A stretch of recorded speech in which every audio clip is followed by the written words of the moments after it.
saludarles, amadísimos hermanos, y darle la gracia a Dios y pues a este equipo de Abba Padre por esta gran oportunidad de acompañarles en este programa, en este día, pues compartiendo con todos ustedes un poquito sobre mi testimonio, como me lo han solicitado.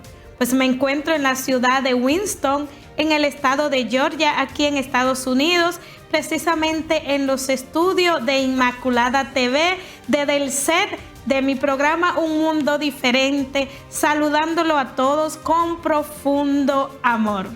Amadísimos hermanos, una de las experiencias más dolorosas que puede experimentar el alma del creyente es la experiencia del silencio de Dios. Cuando pareciera que Dios no nos está escuchando, cuando pareciera que Dios ha callado, cuando pareciera que Él hizo un eterno silencio, cuando pareciera que no hay forma en que aquello que estoy pidiendo, anhelando y deseando sea correspondido y respondido conforme a mis deseos y en el tiempo en que yo lo estoy esperando. Constantemente recibo tantas llamadas, es que ya no tengo fuerzas, es que estoy desalentada, es que ya me cansé de orar, es que nada cambia en mi familia, nada cambia de frente a mi esposo, nada cambia en mi trabajo. Y es el grito y el clamor de un alma que necesita sentirse protegida.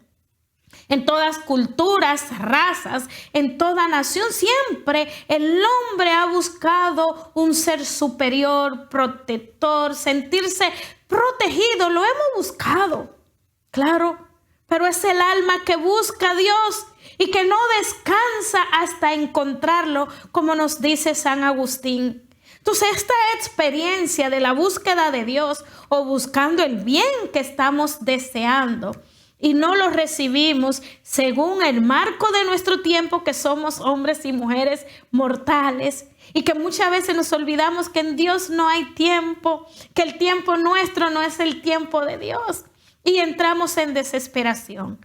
Y muchas veces cuando se acaba de abandonar esa oración es cuando ya el milagro esperado, la sanidad esperada está a punto al doblar de la esquina, diríamos.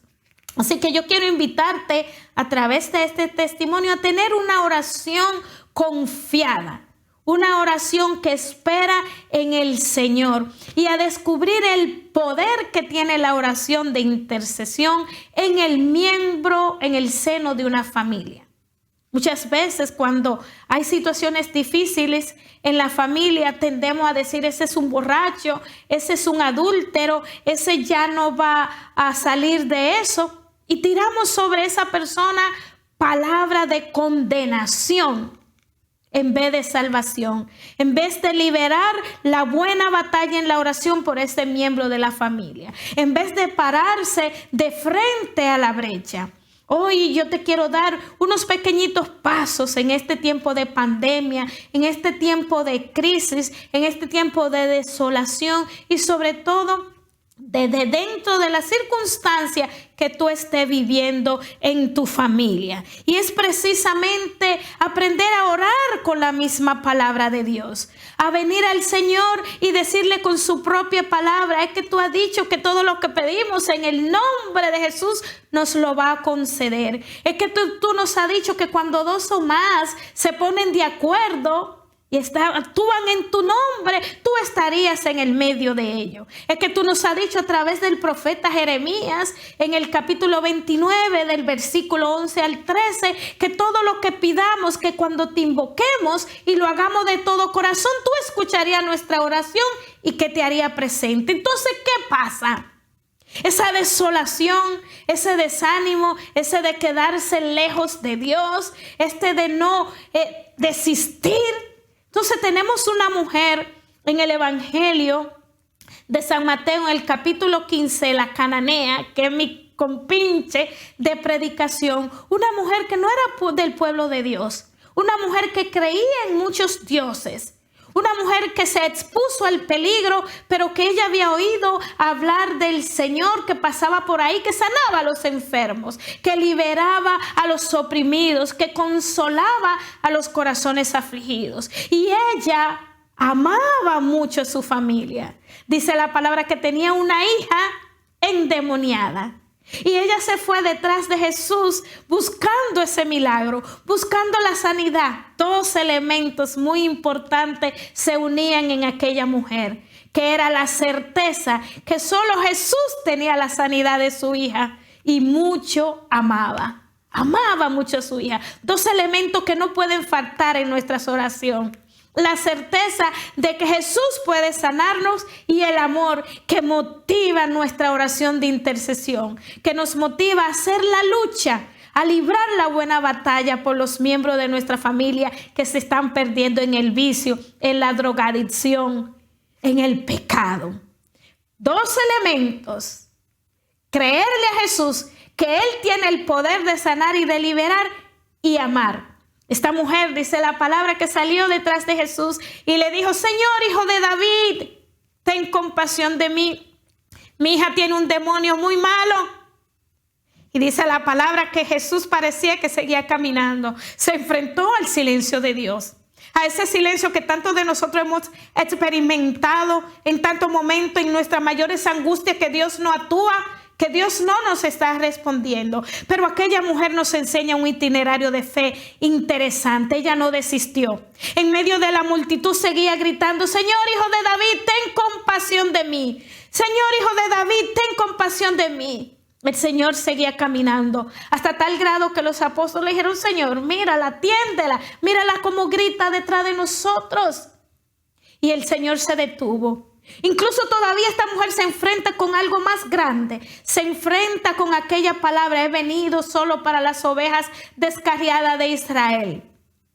Y aquella mujer, en un acto profundo de fe, le dice: sí, Señor, yo sé que el pan se le da a los amos, pero sabe, hasta los perritos comen de las migajas del pan que cae de la mesa de sus amos. Es que aquella mujer se reconocía a sí misma como una perrita indigente, necesitada, dispuesta a arrebatarle el milagro a Jesús en medio de todo el peligro, en medio de desaliento, en medio del dolor, de la multitud, de todo lo que tenía que haber recorrido detrás de Jesús. Pero ella no desistió. Se enfrentó al silencio de Dios y no desistió. Yo conozco una mujer en estos tiempos que hizo lo mismo con un miembro de su familia. Ella no desistió. Ella sabía que su hermana tenía un demonio muy malo, el demonio de la inmoralidad, tenía el demonio del vicio, del alcohol, de las drogas, de las orgías. Aquella hermana era una mediocre moralmente, aquella mujer era sucia, pero en la familia había esa hermana que descubrió la necesidad y aquella hermana le cayó atrás a Jesús también. Le cayó atrás a Jesús diciéndole: Señor, mira a mi hermana.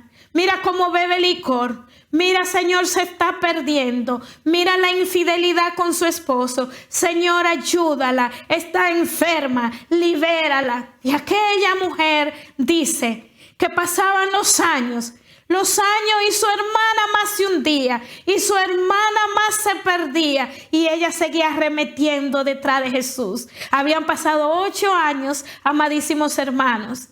Y aquella mujer, ante la realidad de que su hermana no cambiaba de vida, ella le dijo al Señor: ¿por qué yo te soy infiel? Que tú no escuchas mi oración, que no me has sanado a esa hermana mía. Mírala cómo sigue. Y cuenta ella que entonces cogió el libro de la piedad y arremetió un año más de oración. Y le dijo: yo soy, Señor, yo voy a ver si tú me vas a escuchar. ¿Y por qué traigo la cananea a este relato?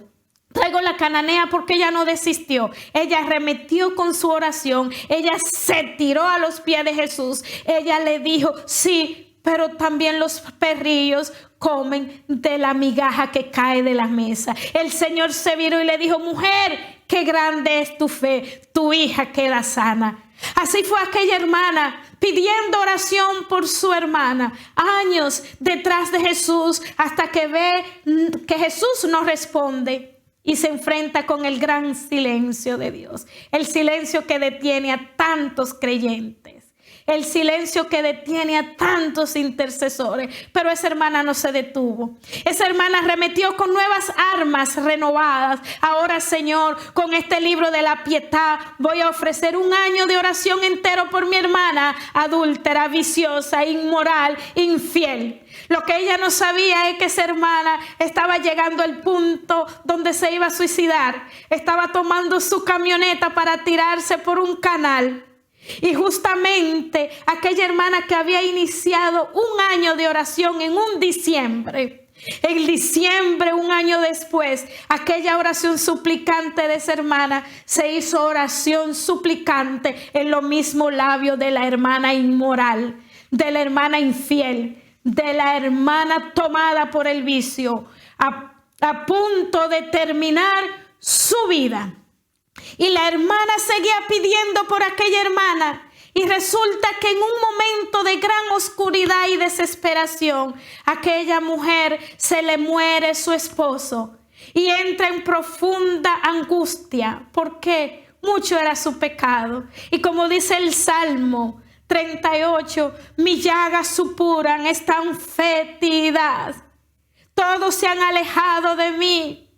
Estoy al borde del abismo. Así sentía aquella hermana su alma.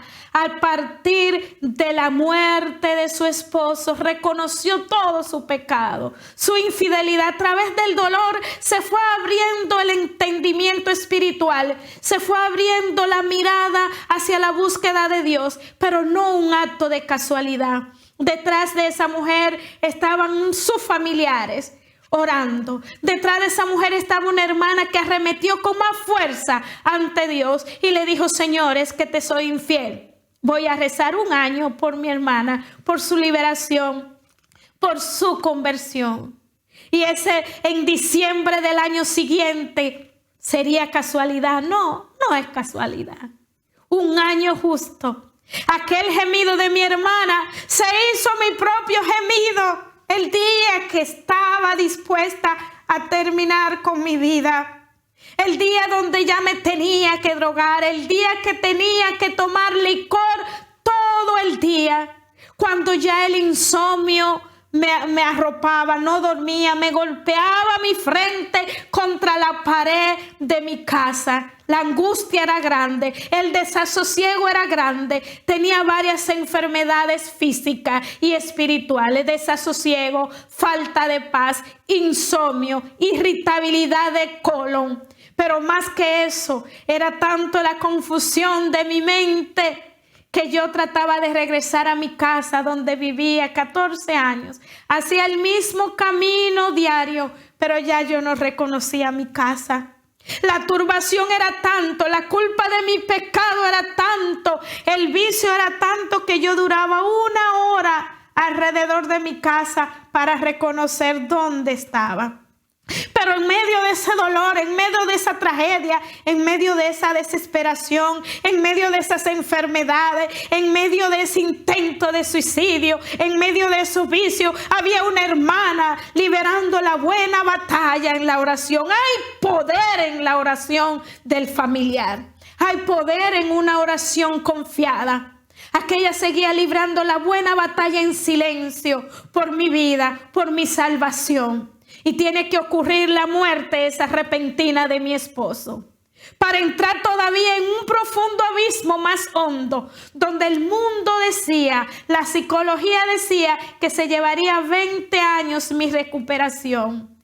La ciencia me empastillaba para que pudiera dormir y no podía dormir. Al contrario, estaba arriesgando la vida con sedantes y licor al mismo tiempo, hasta el punto que un día perdí toda la respiración y tuve que salir al balcón de mi casa sin ropa para golpear y buscar el aire que me estaba haciendo falta. Pero en todo eso estaba la mano de Dios, la misericordia de Dios, la mirada de Dios que se gestaba a través de una oración insistente, de una oración confiada, de una oración de un familiar. Justamente en diciembre estaba en un concierto frente a mi boutique.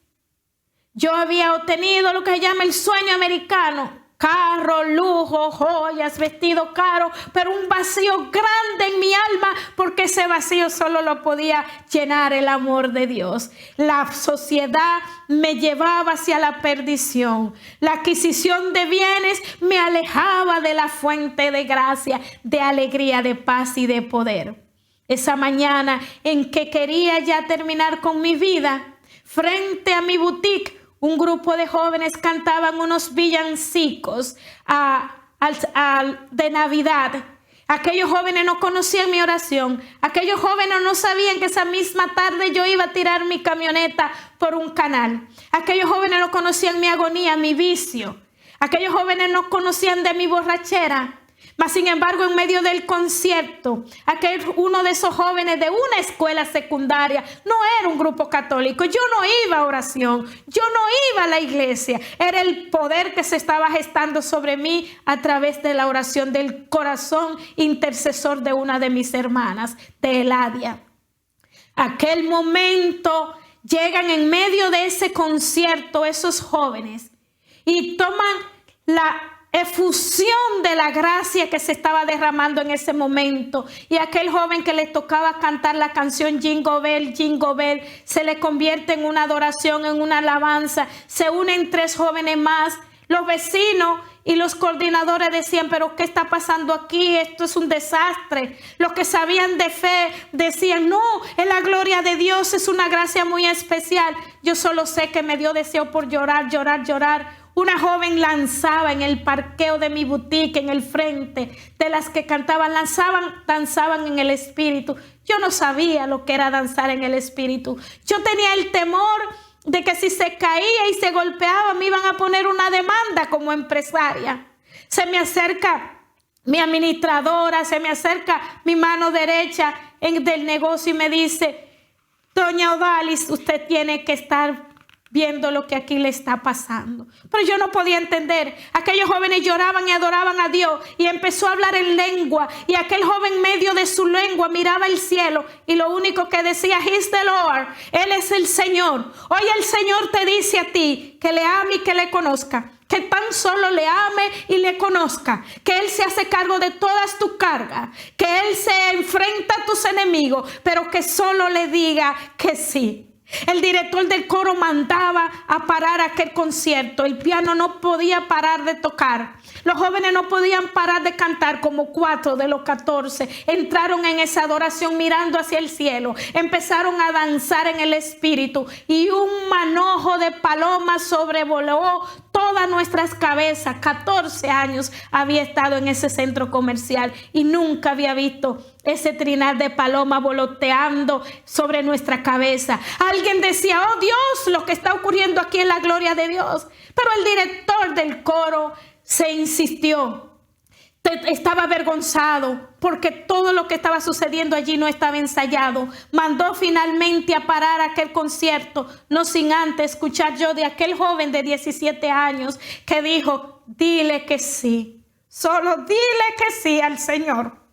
Y cuando entré a mi negocio, a mi empresa, todos los tenían atestado al joven contra la pared. ¿Por qué echaste a arruinar? ¿Por qué arruinaste este concierto? ¿Por qué cantaste cosas que no estaban ensayadas? ¿Qué te pasa a ti? Ahora hay que venirle a hacer el concierto a la doña de nuevo. Yo le dije, quítense, déjenme hablar con el joven. Y le pregunté, ¿tú me puedes decir qué está pasando aquí? Y el joven me dijo, yo no lo sé, señora.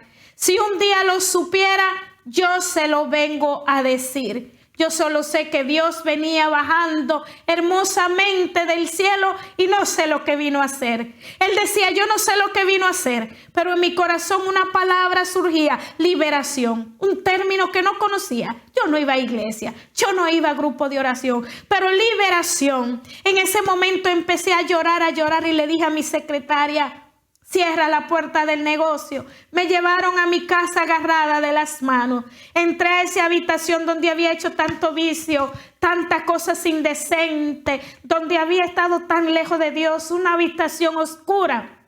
Y ahí empecé a llorar, temblando. Era un viernes, casi las 7 de la noche. Y estuve llorando hasta el domingo al mediodía sin parar y sin dormir, mirando la película de toda mi vida como si estuviera frente a una pantalla gigante y oyendo la palabra del joven que me decía que solo le conozca y que solo le ame, que le diga que sí.